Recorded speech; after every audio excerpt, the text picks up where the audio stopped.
Hello, once again, this is Brother Teacher. I'm kind of struggling and have been struggling with a title for this video. It could be labeled many different ways, titles if you will. But we're talking about martial arts right now. And martial arts, not enthusiast, but real, true, passionate martial arts instructors for the most part. What is a black belt? What exactly is a black belt? What does it mean? I'm not going to hold your patience very long, but those of you that know me will probably have no problem just listening. I've said this in time past before. There are people who want different things from martial arts instruction. And their customers, when they go looking for martial arts instruction, they want specifically what they want. No extra. Some want self-defense only. They don't want to learn katas. They don't want to compete in martial arts competitions, tournaments, as it were. Some of them don't even want to wear a martial arts uniform. They just simply want to learn some basic self-defense. I've done that over the years, and I do that now. I provide that service for those individuals. That's one type. And then there are some who want to actually learn a system or a style, and they want to go as far as they can possibly go in that system and or style and receive rank and maybe at some point, some people, some notoriety. They enjoy every aspect of it. They want to learn the history. They want to learn the terminology. If it's a traditional Japanese, Okinawan, Korean, Chinese martial arts and so forth, they want to learn the terminology, their language, if you will, and they want to understand the science of the thing, what makes it work, and they want to learn the practical application of the things that they're being taught or having introduced to themselves. They want the whole package, and they have no intentions of ever quitting. Like myself, I'm a martial artist for life, if that's not already obvious. And I'll be a martial artist till the day I die.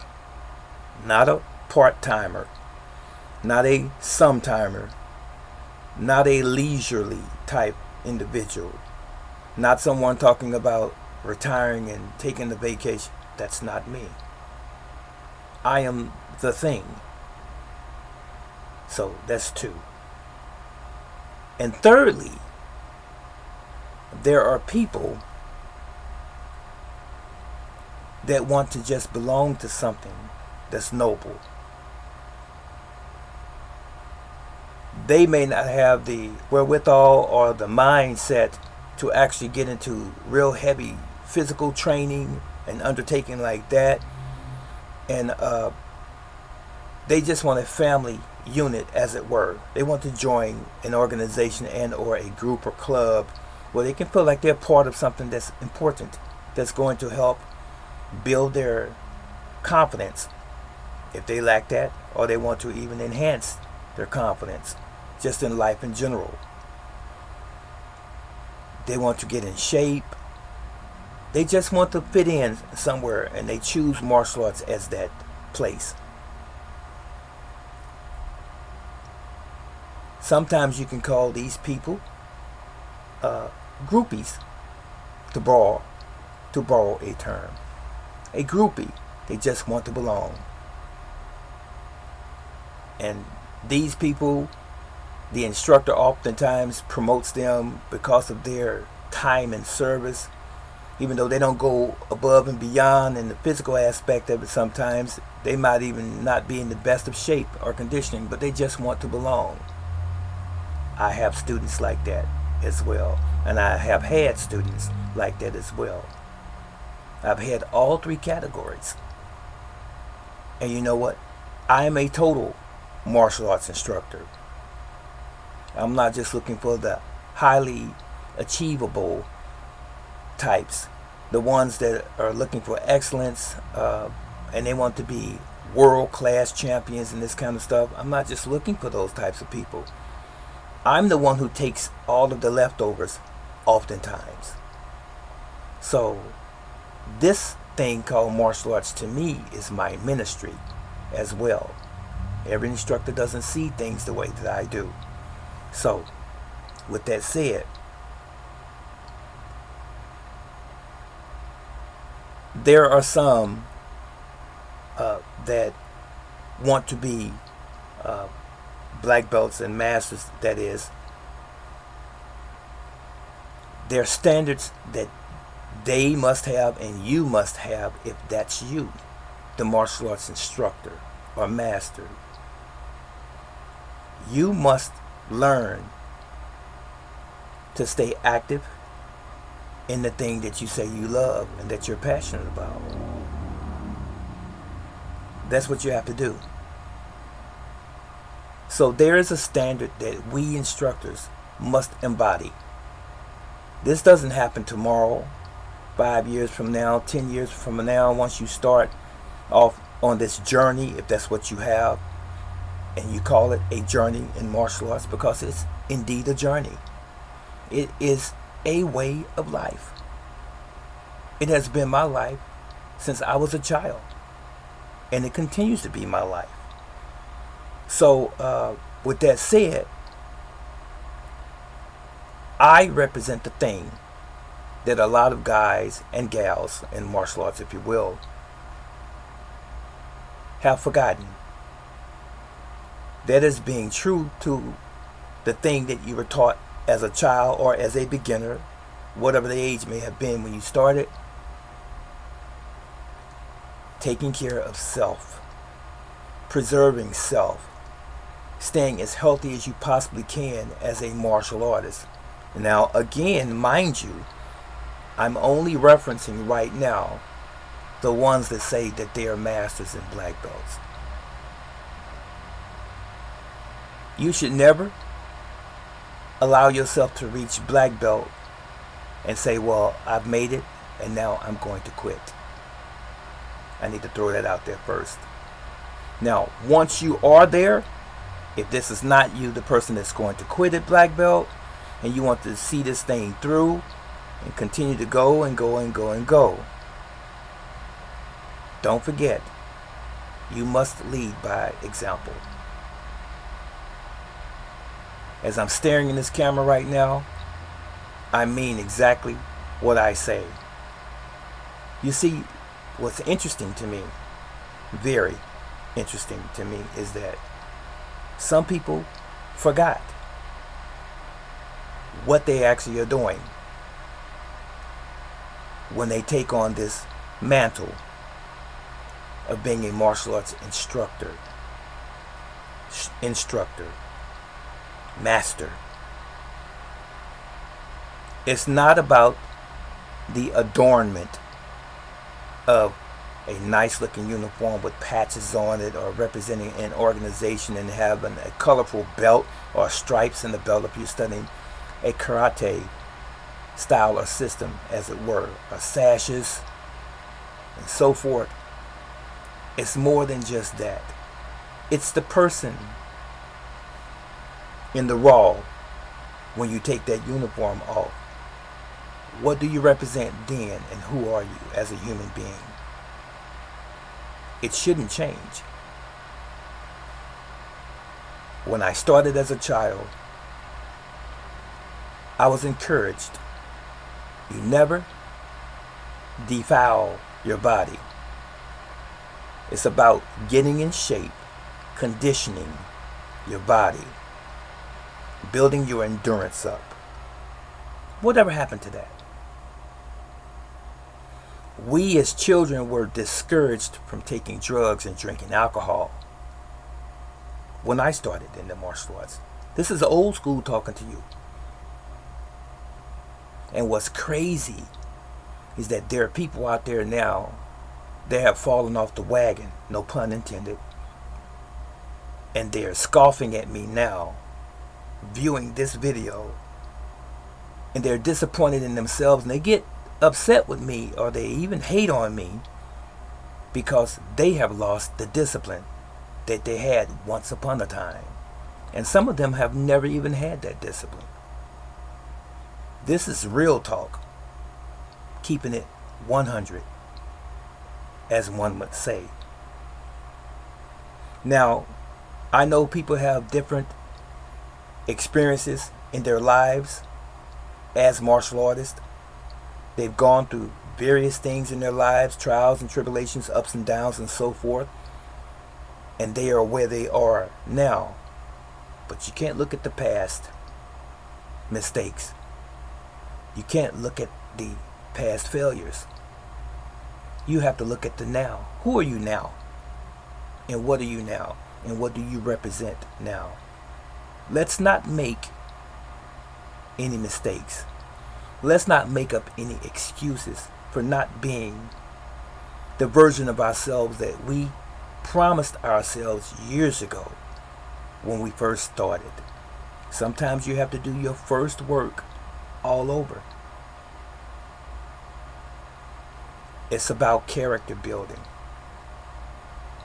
What character are you displaying today to your students, to the general public, to the world?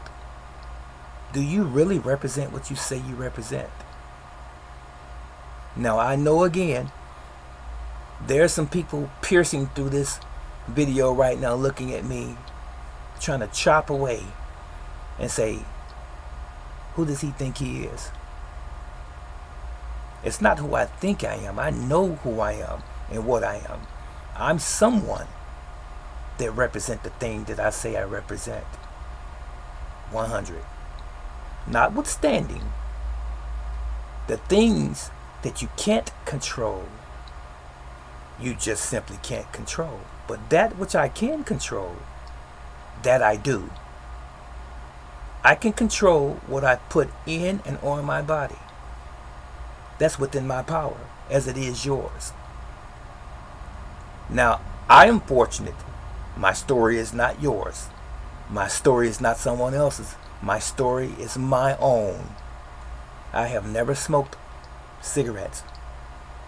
Never been a drinker of alcohol. No beer, no wine, no coolers, no hard liquor. Never done it. I've never been a marijuana smoker or any other illicit drugs. I don't even take prescription medicine other than a blood pressure pill after my stroke, or the stroke that I had. I won't say that it's my stroke. I don't claim that. But anyway, I'm sitting here articulating to you right now. So I survived that. And I'm still 110% vested in my craft. All things considered, I represent the thing that I claim to have represented when I started as a child. And I'm speaking the truth. And if it be the will of the Creator, the Almighty, the Most High, that I live to see many more years, I'll still be the same person and still be representing the same thing and the same values. If I have not fallen by now, I'll never fall. And I'm in my mid-60s. So, I hope this video is one that gets you to think. If you've gained weight and you are significantly overweight, God forbid that you be obese as a black belt or a master in the martial arts, you may want to reconsider your training or your lack of training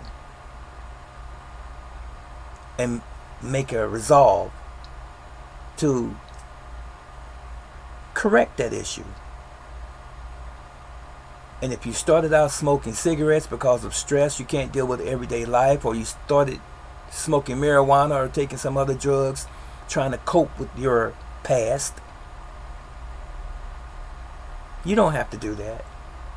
I know that's easy to say, especially when you have a habit that you've been engaged in for a long time. It is a comfort thing for you. It is soothing, takes off the edge. Whatever happened to God taking off the edge? The Creator. Whatever happened to praying, an earnest prayer, taking off the edge? Whatever happened to spending some time with the Creator, meditation, positive living, eating a wholesome diet, getting rest, staying away from hanging in clubs where there are a lot of people who are drinkers that are influencing you to drink as well. Your buddy, your crew, your club, your partners. Is it really worth you losing your own true identity? That thing that's really within you, to speak to the world and say, look at what I have accomplished in my life. Look at how disciplined I have made myself. Where I don't like allowing myself to fall prey to all of the influences in the world and distractions. It takes a great man or woman to be your own self and not to be influenced by somebody else just because the crowd is doing it, just because the majority of people are doing it. It's a lonely walk when you stand on principles. It's a lonely walk when you stand for something that's good. It's not many people that travel that way. So, don't think that I have it good just because I represent the thing. No, I have a lot of adversity, a lot of haters. Not many of them make themselves known to me directly. Most of them don't have the courage to do that. But I'm saying at a distance. There are people who just look at me with a piercing eye sometimes like, who are you? Or who do you think you are? Trying to represent what martial arts is really about. And they hope that you fall. They hope that you fail. They hope that you fall ill or even die. Because what they really see in you is the lack of discipline in them to be what you really know you should be. And they know that they really should be standing on their own square. Standing in their own space, in their own lane. And representing the thing for what it really was intended to be in the first place. I don't mind the haters. At the end of the day, my allegiance, my alliance is to one, and that's to the Creator, first and foremost. I hope I didn't worry your patience with this video. It is to get the black belts and the masters to minimally consider where they are, where you are, and where you should be. That was it, and that was all.